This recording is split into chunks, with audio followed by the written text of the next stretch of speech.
Joe presents TKO, together with 32 Red. Hello, welcome to round 14 of TKO here on Joe together with 32 Red. We're a podcast and YouTube show and we'll be with you every Thursday. Very, very pleased to say that our guest on the show today is a man of many talents. He's one of the top strength and conditioning experts in the sport of boxing, a nutritional advisor, and of course, world famous cutman, Kerry Kayes. Thank you for making the journey down to come and see us. Thanks for having me. So you guys have been working together a little bit since you've been with Jamie Moore. Yeah. Has done your corner for cuts? Yeah. So when I linked up with Jamie, Kerry is the cut man that Jamie uses. So yeah, that's my relationship with Kerry. I don't think I ever met you really beforehand. But yeah, we haven't really. I don't think I've been cut. Maybe a little nick. Hey, you got they used glue. It was a neck because they used glue. Remember, right, to put you together. But you I mean, there's a lot more to being a cutsman than fixing cuts. You've got to control lumps and bumps and scrapes. So you've been roughed up a couple of times. That last fight against Garcia as well. Well, against Warrington, my head was going. Yeah, that's a management job for you. Yeah, just one big ice pack, presumably. So. I don't know where to start, Kerry, because there's so much to talk about. We'll come on to all of these things. But your background, you were a bodybuilder in the 90s, British champion, in fact. So your love of S&C and nutrition began around that time or before that? Well, no, I was always interested in boxing as well, because I used to train at Collier's, believe it or not, years and years before Gomez or any of them trained there. Did you? And I actually got my black belt at Shotokan Karate under the JKA, Japanese Karate Association, and I actually fought on one of the first full contact fights in Liverpool, and a boxer beat me. So, but it was a boxer's environment, gloved up and all that. You know what I mean? So I learned a big lesson, and started training at Collier. So I've always been interested in boxing and the fight game as well. Okay. Yeah. And then so you moved into bodybuilding. That by accident, or was that a conscious decision? Because I had to have surgery on my lower back, and as Carl will tell you, in boxing you're spinning a lot on your lower back, and I couldn't do it anymore. I couldn't do karate anymore. But in bodybuilding, you're in control of your training. You know, you can go to something and go, I can't do that because it hurts me back. And you could do something else. So you can change your training to suit injuries, where in boxing you can't do that. Yeah, so that's how I got into bodybuilding. And I guess with that comes with bodybuilding comes the cut that moves you towards stage day, and you're at your driest, your leanest, carrying as much lean muscle as possible to present the ultimate look for the judges. Well, sorry, go on. Yeah, no, you go. So, the way I got into boxing was Billy Graham, Ricky's trainer. His brother, Joe Graham, God rest his soul, he's dead now. He was a strength athlete as well. So Joe knew me and I knew Joe. And Billy used to listen to Joe about strength work for boxing. So Billy Graham got in touch with me and he said, I've got this young prospect that I think might do something in boxing. I'd like you to do a bit of help me with him. And he was called Ricky Hatton. Wow. So Billy was right. So I got into doing a bit of nutrition into the boxing world with Ricky. That's cool. I mean, I feel as if nutrition, strength and conditioning is something that boxing has played catch up with in terms of professional sports. Do you feel as if the last sort of 10 years or so that it's caught up, or is it still work I think it's probably still a bit further behind than what it should be, and only, you know, guys like Kerry know what they're talking about in nutrition, but you've boxers who are still making weight wrong, even at the very high level, even though they've had the advice and they kind of half know that they're cheating themselves to make the weight. But I don't know why they do it, but they do it. As I've got older, I've kind of, at this stage of my career, taken things a lot more seriously. Like, my nutrition is always on point for camps for 12 weeks. I'm pretty strict because I have to be. But before, I was cheating. But Kerry comes into the gym every now and again and would sit down and speak to us about nutrition and the key aspects of it. And like, there's not a lot of clever boxers around, dunderheads, as I would call them. Gets that word in every show. It's full of them, and Kerry can speak to you in layman's terms and just explain it. And it's great to have that at your access, really. So from all of your experience, you go and do seminars, you work with loads of different boxers at all different levels. Where's the biggest gap in knowledge with regards to S&C and nutrition as far as you can see it at the moment? Well, in bodybuilding, 80 to 90% of the sport is nutrition. Yeah. It's quite easy to lift weights, you know, and there's not a lot of skill, is there, in moving your arm like that. You know what I mean? There's not a lot of skill, but there's a lot of dedication in bodybuilding. So a bodybuilder will know that if you don't have the right nutrition, the muscles won't grow, because you've got to understand that all forms of training, boxing, rugby, bodybuilding, is trauma to the body.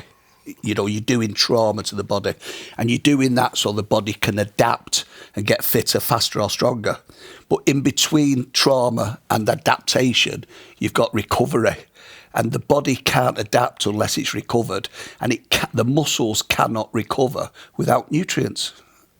And that's as simple as it is. You got your basic breakdown of nutrients, you got your macros and you got your micros. Correct. But do you think, I mean, a lot more fighters will know about the basics these days, but at what point do you think the turning point was that nutrition and S&C programs started to become an accepted part of every boxer's training program?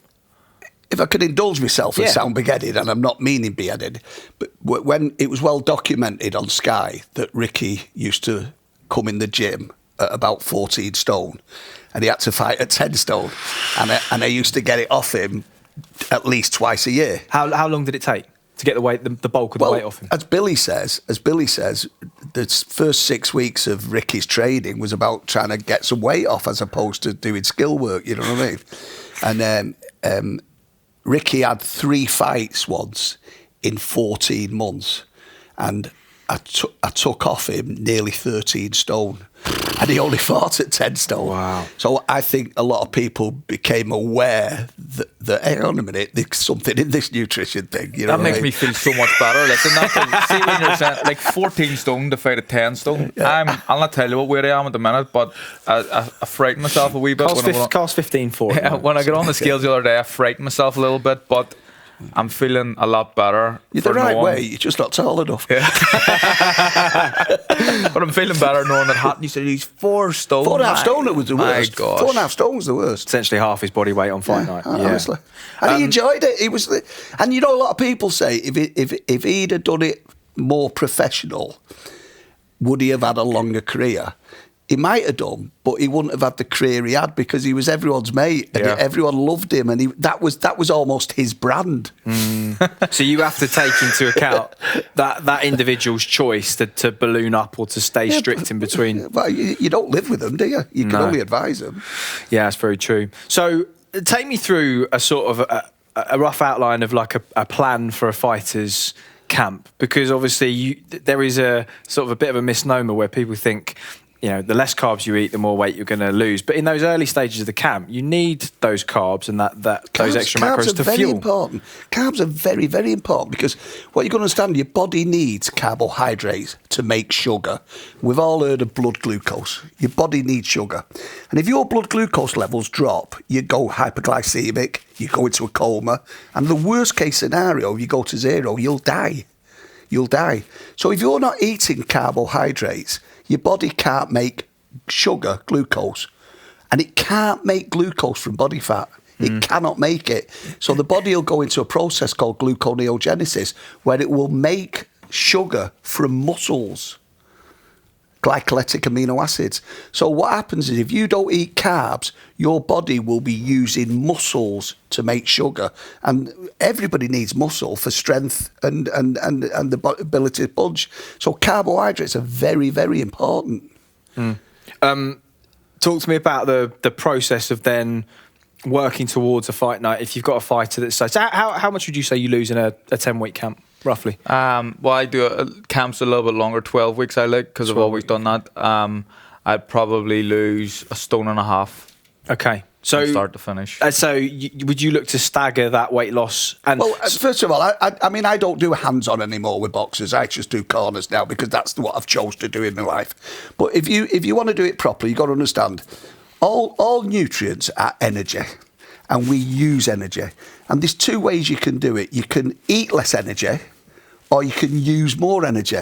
And you've got to understand that a lot of boxers go into camp and they start using a lot more energy. So all of a sudden, they're on a good side of the energy equation. And then a lot of boxers, and I think I've certainly taught you guys, don't eat enough micronutrients. And micronutrients are in charge of all metabolic reactions in the body. So a lot of times, the macronutrients, protein, carbs and fats, they might be correct, but they're not losing weight because they've not got enough micronutrients, vitamins and minerals, your 5 a day, to metabolise those macronutrients. You know what I mean? A lot of boxers didn't drink enough water. And what you understand is when you eat carbohydrates, the body converts them to blood glucose, and anything more, it stores as glycogen in the muscles and the liver. The body can't make glycogen out of carbohydrates without water. It can't do it. So a lot of boxers would eat carbohydrates, but there wouldn't be enough water in the system. The carbohydrates couldn't get converted to glycogen, so the carbohydrates would get converted to body fat. So we're talking, what, 6 to 8 litres a day, would you say? No, it's getting exaggerated water now. I honestly believe 3 litres to 4 litres. Even for a boxer that's sweating a lot during training in the summer, definitely 4 litres, but 3 litres would be adequate. But you can drink as much water as you want because, you can go ridiculous and that gets dangerous, but you're talking 20, 30 litres there. Right, okay. You know what I mean? But you can drink as much water as you want because there's no calories in water. There's no energy in water. I used to be afraid of water when I was a kid because you're afraid of the scales. Yeah. And if I drink 500 mils of water and stand on the scales, I'm going to be a pound heavier than I was before the bottle of water. I think when I was a kid, I was, as a boxer, in a constant state of dehydration. But there's a clue in the name, isn't there, if you think about it? Carbohydrate. Carbs need water. Yeah. Okay, so the 7 days out then, the aim, of course, for a bodybuilder is to look as good on stage as possible, even if that means feeling a bit rough on the day. The most unhealthiest person in the venue's the fella on stage. Yeah, which is crazy. But for a boxer, obviously, you have to take into account the fact that they've got to perform to an elite athlete level, whilst kind of coming down in a calorie deficit, doing all those things. You have a kind of a 7-day, fight week protocol. Is that right? Well, don't eat red meat. Red meat can stay in your system for 72 hours, in your intestines. So you don't want something in your intestines, you know what I mean? You can take things to make you go to the toilet, fibre gel. Go to the chemist, buy some fibre gel. Yep. It'll clean your system out because you don't want waste in your system that makes you heavy. Do you understand what I mean? Did you lose nutrients with that as well? No, because it's already in the bottom of your intestines. The nutrients have been stripped. You can take some vitamin C. Vitamin C every 2 hours, a gram of vitamin C. It's non-toxic, but it's a water soluble. So if you overload on vitamin C, it's almost a natural diuretic. You know what I mean? You must keep your water up. Come the last week of the fight, if you start cutting your water out slowly because you want to make weight earlier, then the body will recognise that you're cutting water out and it will hold on to water. So if you keep your water to maybe 3-4 litres right up to the day before the weigh-in and then just stop your water, your body will carry on urinating and sweating. It won't realise you've stopped the water. You're always tricking your body. Yeah, absolutely. So you can probably go to bed and wake up the next morning 3, possibly 4 pounds lighter. Yeah. You can have a hot bath. That'll get rid of a couple of pounds. Yeah. If you're hot, the hardest thing to make weight with water is if you've been dehydrated before you do it, innit? Yeah. I've started only the last few camps water loading, so you really have to trust the protocol to it because you're drinking a lot of water. Quite scary, last week, and you're but you're full of water. But then when you cut it out the day before the weigh-in, then you continue to piss and flush it out and you do the weight. And the thing with water loading for me is, I don't know if you agree with it or not, Kerry, but the thing, you're hungry the week before weigh-in, but if you're full of water, you're not as hungry. Absolutely, your stomach's full. Absolutely. You're not thinking of food all the time. You remember a 2 litre bottle of water weighs £4. So if he's drinking 4 litres, you know what I mean? It's like, what, you know, it's frightening almost. Yeah, it fills you up. So let's take somebody like Darren Till. I don't know if you've watched that. There's quite a famous video that did the rounds about the process he went through to make weight. I mean, it's quite... I've not seen it. No. You've seen it, right? I've seen it, yeah. I mean, what are your thoughts on it, first of all? I think it was a bit mad how he was doing it. First of all, it was the day before the weigh-in and the day of the weigh-in, the morning of the weigh-in, I think. Like, they were doing, like, some of the stuff they were doing was pretty high-intensity stuff. He was in the sauna as well. Then after that, he was crawling out of the sauna. Rounds of pads in between. Yeah. Completely out of gas. I think it was just... I know what it's like to make weight. And when I'm doing it and I'm in a sauna suit, I like to do very little. Skipping, walking, but staying warm and then sitting down in the heat. I don't like to exert myself. So in my opinion, it looked like they were doing it a little bit wrong. But there's a question I wanted to ask you, Kerry. Like, when guys like Darren Till, who come down from so much, is a day and a half enough? No it's chance. Not enough. Not a chance. And you'll find, and I've experienced this, if a boxer loses a lot of weight, he'll be good for 4, 5, 6 rounds, and it'll just go out with like Tony Bellew. Yeah. Look how well he was doing for the first 5, 6 rounds. He'd come down from 17, 18 stone. Look at Jamie when he fought Ryan Rhodes. You know what I mean? The bottle just falls out of him. I've actually said to managers and promoters, look, if this fight goes into the second half of the fight, he won't have it. You know what I mean? See, when I done super bantamweight, it was a real struggle for me to do it. And I had to be very, very lean, like vascular, veins all over my abs and stuff, and very, very lean to make the weight. And I always, I was always gassing the last 3 rounds. Really? Always gassing. Yeah. And if you weren't well enough in front, or someone was going to put it on you, you might have been in trouble. Yeah, absolutely. I went to Vegas once with Guzman to make weight, miss weight as well, and he just wouldn't do as he was told. I know the story, that's why I'm laughing. At the morning of the weigh-in, so I took him down to the sauna, and I put him in the sauna, and he wouldn't stay in the sauna. I now know he didn't want to make weight, by the way. I now know he didn't want to make weight because he wanted to beat the kid who he'd had a draw with him. Anyhow, we went in the sauna, kept him in. He come out the sauna and he got on the scales, and he was half a pound heavier. And I thought, what the fuck? So I went in the sauna and he had water in the sauna. I went in the sauna with him for about 20 minutes. I lost 3 pounds. That's mad. You're going stateside again, aren't you, for Tommy Cole? Tommy Cole, yeah. I've worked with Tommy for years. Yeah. I like Tommy. He's like a lovely man. Good guy. Lovely man, isn't he? Yeah, good man. You'll be out there as well, won't you? I think. Yeah, I'll be out training and alongside Tommy and Jimmy Moore, yeah. You can't not like Tommy. No, you can't. What do you think about the... I'm surprised he's fighting again, though, since he did... I know, right? That was a bold move. Unreal. Fair play to Eddie. Fair play to Eddie. Short stuff. Do you know what, Eddie, one thing you can say for Eddie is like him or not, he takes a joke very, very fair well. play to him. Yeah. Because don't forget, he even said to Tommy, you can put it on the internet. Yeah. You know what I mean? Tommy didn't just put it on the internet. Eddie's giving the thumbs up. There are many promoters. One of the boys sitting with a ringside view, apparently, for a big man. That's what I heard. Come on. Oh, that's not fair. He's not here to defend himself. It's very cold, though. It's very cold. Yeah, it was Finland Airport. Okay, now, boys. What do you think about the... Do you think the check weights that they've kind of brought in, like 30-day check weight, 10-day check weight, and then having kind of rehydration clauses the day after, do you think they're a positive step? Yeah, I think they're a very good idea. I do, honestly, because it stops people doing... But I've done bad practices. I've done things with boxers that I didn't want to do, and I said to the boxer, the manager, and the promoter, this is not good. This is not good, right? And I've done it, and I won't mention names, and it's wrong. They're getting hit, aren't they? It's not a bodybuilding show. You know what I mean? They're getting hit for a living.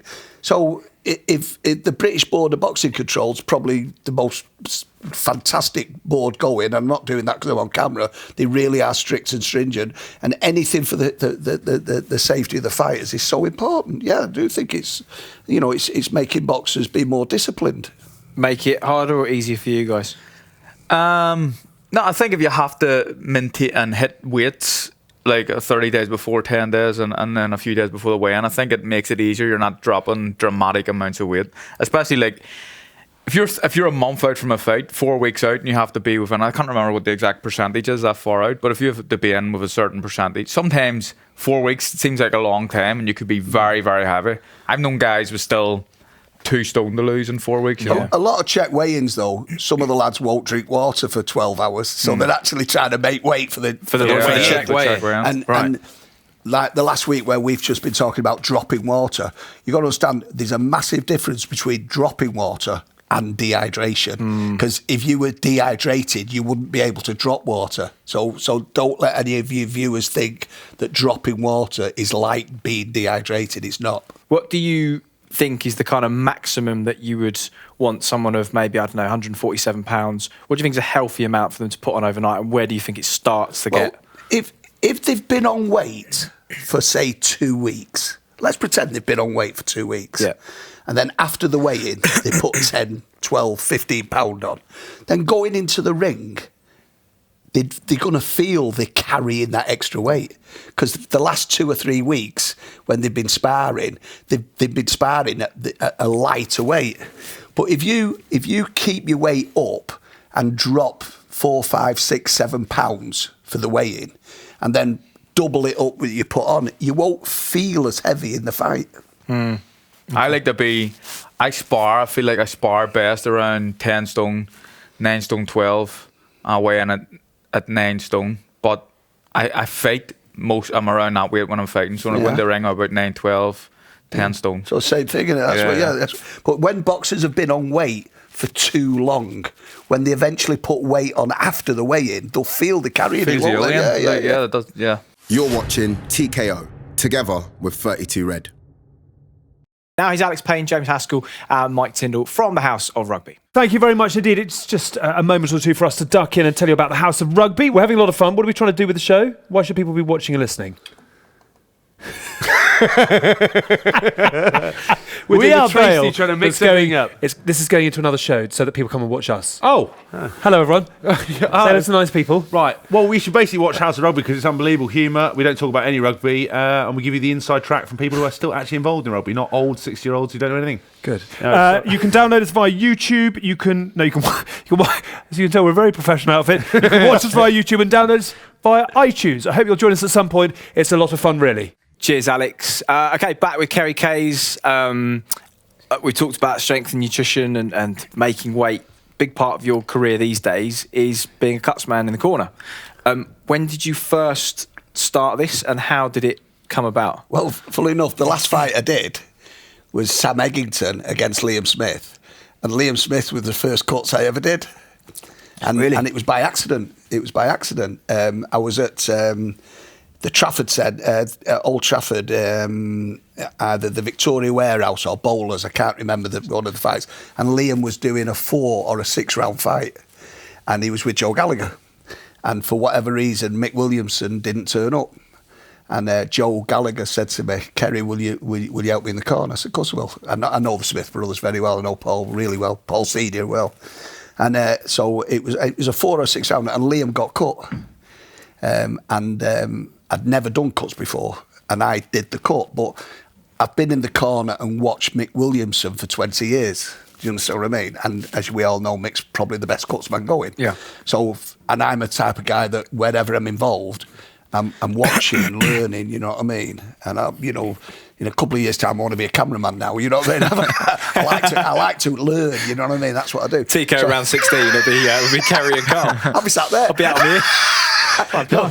So I like to watch and learn. So I've watched Mick for years. So Liam got cut, and I did it, and I sorted it, and I enjoyed it. I enjoyed the excitement of it. I quite liked it. Where was the cut? Can you remember? I think it was up here. It was an easy cut. Okay. You know, so everything was going in my favour. You know what I mean? But hand his head like up here. It wasn't like over his eye. It was on his head. Yeah. Right, How'd you know? No, I'm just guessing. Right. Yeah. It was, so it was an easy cut. Oh, did I? So, looking like Mr. Knowledge over here. We had this conversation 5 minutes ago. So it was, and I thought I enjoyed that. I really did enjoy that. But I didn't volunteer to be a cutsman. And then every now and again, somebody would say, Kenny, could you do cuts for us? Yeah, go on then. And I did it. And I got some very bad cuts with Sam Eggington, which I enjoyed doing. I don't know, did you see the Huey Fury cut in Bulgaria? I did. Yeah. You know, my hand was in his head. Yeah. You know what I mean? The only one I can think of worse than that was the Baddy Jack one recently. Because Huey's was pretty bad. Huey's was really bad. It sounds a wee bit wrong when you say I enjoy doing it. He had a big one. I liked it. Yeah. Please get cut. Please get cut. No, you're obviously dead chuffed when they don't get cut. But if there is a cut, then get on with it and do it. And you know, as I said before, it's not just doing cuts. It's like keeping the face down and, you know, keeping the lumps down and using the iron and all that. And as I said once on Radio 5, you've got to be dead calm and collective, and then the boxer will believe in you. Right. Okay. And the referee will see it as well, that it's all in control. So take me from a first-person view. You're in the corner, because obviously during the rounds, one person can be in the ring and the other 2 or 3, however many is in the corner, have to be outside. Yes. If there's a really bad cut, what's the conversation between you and the chief second?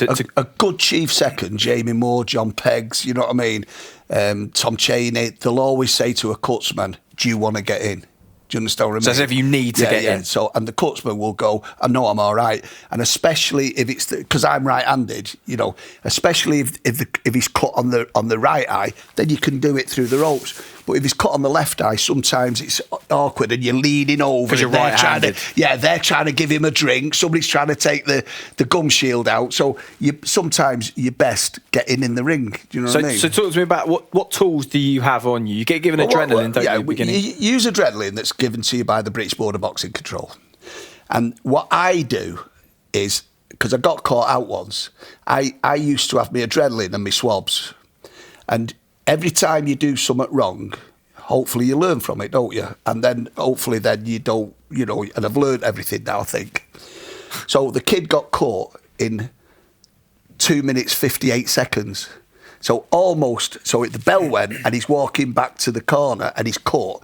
And I had a dry swab, so I had to open the adrenaline, put the adrenaline, get the air, and I probably lost 5, 6, 7 seconds, which can be important. So what I do, I have my adrenaline and I have my swabs in the adrenaline. Right. And I break them off and put the lid on. So my swabs are always in the adrenaline. And I have a wristband on and I have 2 swabs in. And every second round, I'll put the 2 swabs back in the adrenaline and take 2 fresh ones out. So I've got adrenaline ready. And I've got wipes in this wristband. And what you've got to do, there's no point in putting adrenaline straight on the cut, because the cut's bleeding out. So it'll bleed the adrenaline out. So you've got to get your wrap, and then you've got to put a compression on, and then get your adrenaline, and then get the adrenaline in. So you're pushing the adrenaline in and stop the blood pushing it out. And what's that adrenaline actually doing? Adrenaline constricts as a vasorestrictor. It closes. Adrenaline's not good for a boxer, you know. Adrenaline's very bad. It'll cause scar tissue and everything. But the reality is you've got no option. And as I said on a previous interview, I could never understand when the fight's finished. I always say to you guys, don't I, if you get cut when the fight's finished, I'm not going to treat it. Yeah. I'll just wipe the blood. But I don't see the point in putting adrenaline and Vaseline in a cut when the fight's over. Yeah. Right, You're just giving the doctor a problem. Yeah, of course. What does it feel like? What's the worst cut you've had? Worst cut I had was I fell down the stairs once. completely blitzed, and it was a pretty bad one here. But in boxing, I've had a few. Nothing. Kerry, are you busy, mate? I've had a fall. Yeah. Bring the swabs. But, I used to have to follow John Murray out. I used to go out with John Murray on a Friday night. Just walking around with swabs. That's when I learnt cuts. But I've been lucky enough in fights that I've had a few little nicks, but nothing major. But it's annoying. What's you feel like they're like? a bit. You can't really describe it. It's just like you've been cut. You know what I mean? I don't know what the feeling's like. You mark up more than get cut. Yeah, I have big, lumps and bumps everywhere. There's more control in keeping the bumps down. Yeah, because like Ricky Hatton had a very like angular face, and I feel like a sort of thin skin on like his cheekbones, very high cheekbones. Also here, like Huey Fury, Huey will always get cut. Yeah, because he's got very high bones here. You know what I mean? And weirdly, we've had Boatsian on the show, he's got like very flat features, and he's never cut at all in his career. And I kind of look at him and I think, I don't think he'll get cut. Some fighters will easily get cut. Yeah, interesting. Ricky Hatton, I don't know if people know this, halfway through Ricky's career, he had to have plastic surgery. And what happened was he was getting cut every fight like that. It was nothing, and he was getting cut. So they went to see a plastic surgeon, they opened him up, and they found inside the cut was Vaseline that had crystallised. So the doctor at some venue, probably in Ricky's early days, 4-6 round fights, had not cleaned out the Vaseline. He just stitched him up. The Vaseline had crystallised, so he almost had glass behind his skin. Sometimes you get little nicks and stuff, and you're like, it's not really.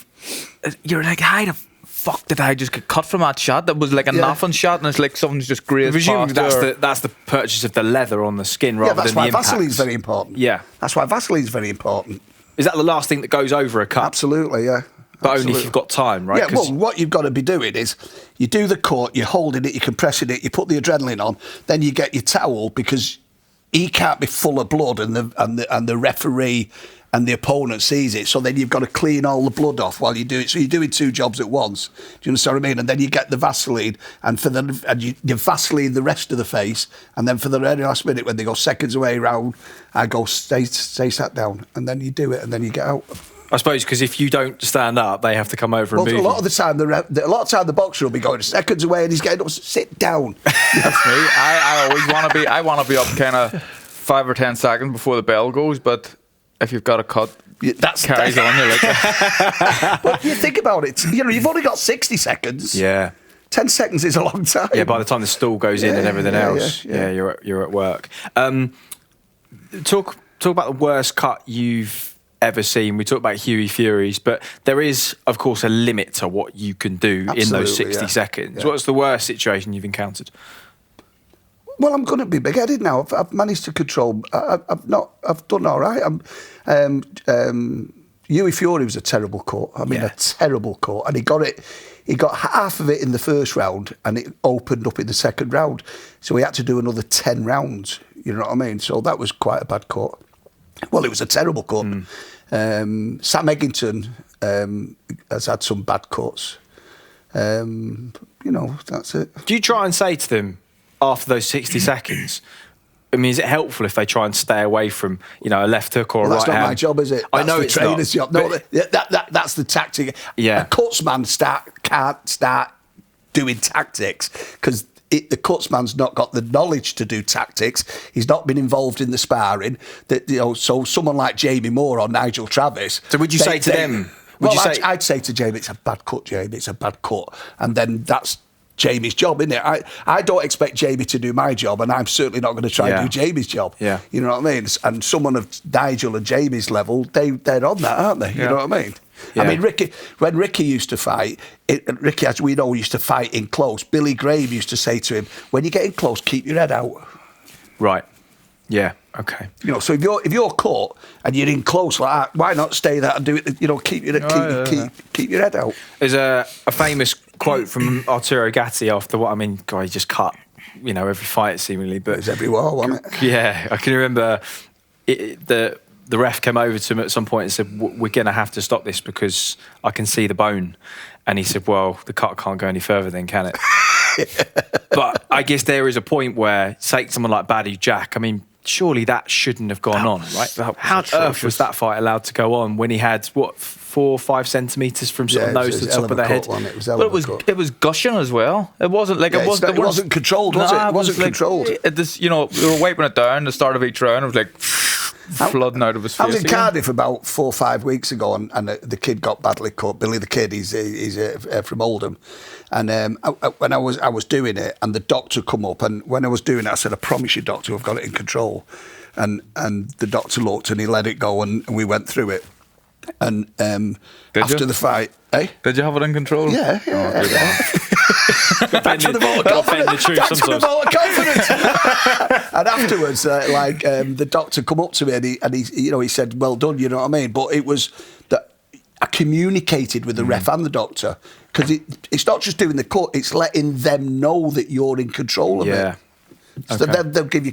If they see a cutman all flapping and doing all that, they're more likely to stop the fight, aren't they? That general corner psychology is, I guess, important for you, especially like in the last fight. You've had a couple of torrid rounds. You need to go back to a place that you presumably feel everyone's got. Yeah, pretty calm. It together. I like a calm. And you look at some corners, and you listen to advice that corner men are giving fighters, and I like, a few clear like things from the corner, a few few sentences here and there, tactics to do, maybe 3 maximum. You hear cornermen going, nah, nah, nah, nah. Someone's cut, the cornerman's in. It's just chaos. Too many sometimes. talking. Yeah, Too many much talking. talking. There needs to be one voice, and someone who's clear and concise. Chris Eubank Senior.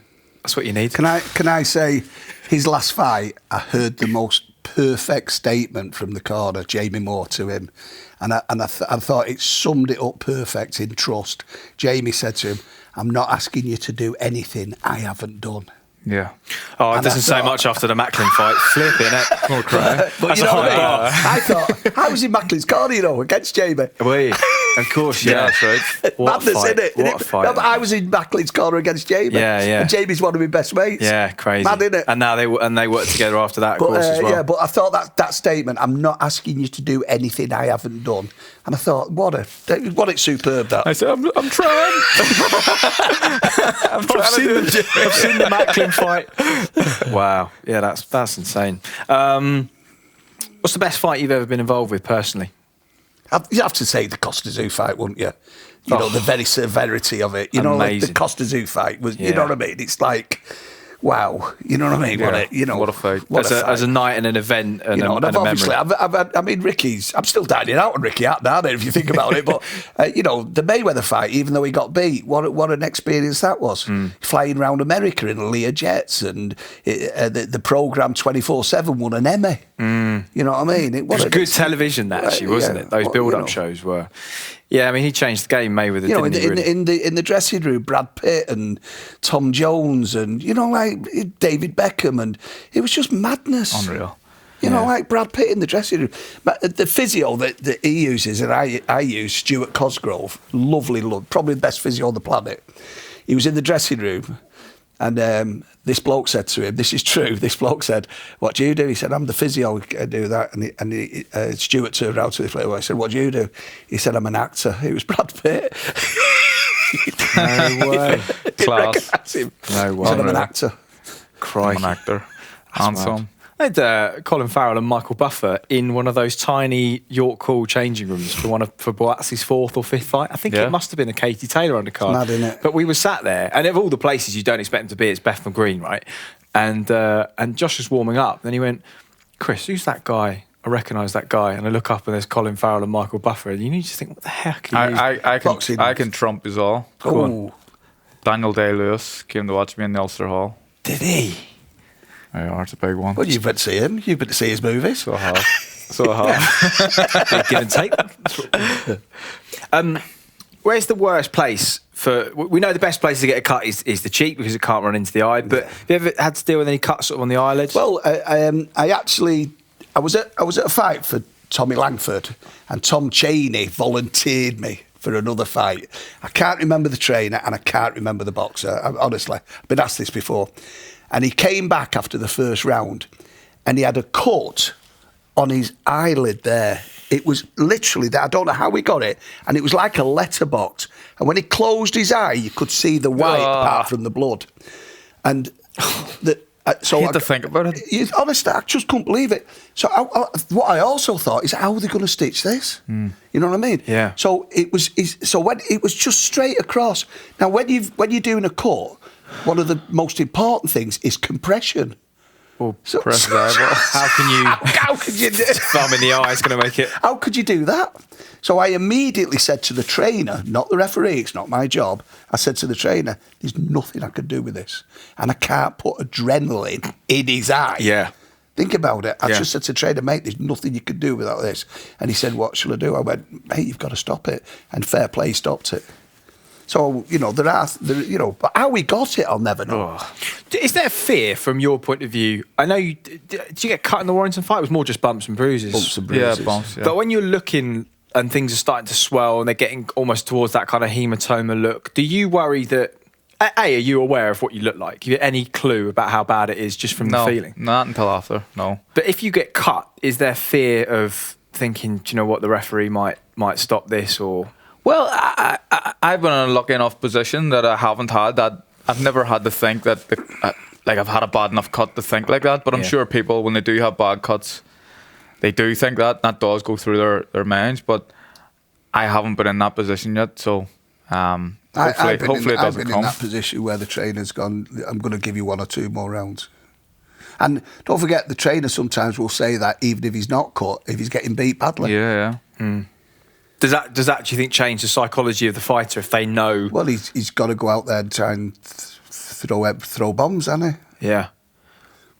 But if he's getting beat by playing safe, he might as well get beat by throwing bombs, mightn't he? Yeah, I think that's right. It's quite a privilege how close you get to see the fighters in these huge fights. I know you did Bellew as well for the latter stage of his career. Yeah, I've been in the opposite corner to Joshua twice.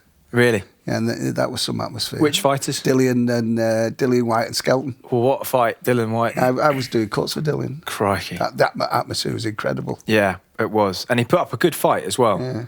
Like to see that one happen again. Yeah, but, if I was Joshua, I'd stay away from him. It's a better Dillian White, isn't it? It is a better Dylan White. A better Joshua, though, right? Yeah, true. That's a fair point. Yeah. It would certainly be a fight of a different calibre to what it was. It was kind of a street fight. I'd like to see one of the other guys before he faced Dillian White again. He's beat him, and I know he knocked him out pretty convincingly in the end, but Dillian White hurt him in that fight. Second round. Yeah. And Joshua showed a lot of battle to come back, but you'd want to see one of the other boys, Fury or Wilder, before we see that again, I think. Good stuff. Kerry, we're going to do, before you go, our 32-second challenge, sponsored by 32 Red. So essentially it's a list of words, word association. I'm going to read them out to you and I want you to say the first thing that comes into your head. Ready for this? Okay, doke. Okay, away we go. Blood. Adrenaline. Toughest part of being a cutman. Getting in and out the ring. Adrenaline. Blood. Nice. Wiping a cut. Blood. Vaseline. I better not say what I'm thinking. Face. Quick, Vaseline. No, I've just done that. Worst cut you've seen. Sorry. Fury. Fighter who cuts the most. Fury. Best fight you've been involved with. Costa Zoo. Ricky Hatton. What a great lad. Sorry, it's too many words. Billy Graham, one more. An even better lad. Is he? Absolutely. Great stuff. Kerry, what a pleasure to have you on. Thank you for giving us an insight into your world. You're out a few times in the next month, aren't you? Yeah. Shazora next, and then we've got Langford and Jack Catterall. And Chantel. Yeah. And then off to New York. Fantastic. Well, good luck, and we'll see you in New York, no doubt, as well. All right. So, thanks very, very much for having me. I feel privileged. No, thank you for coming on, and thank you for watching at home. I've never been this close without putting Vaseline on it. Drink it in. Where are you put that? After that one? Just on the face, just on the specific face area. Nothing weird going on here.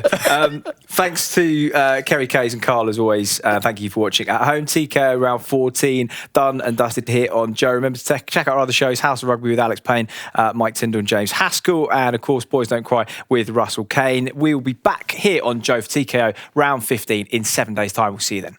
You've been watching TKO on Joe, together with 32 Red.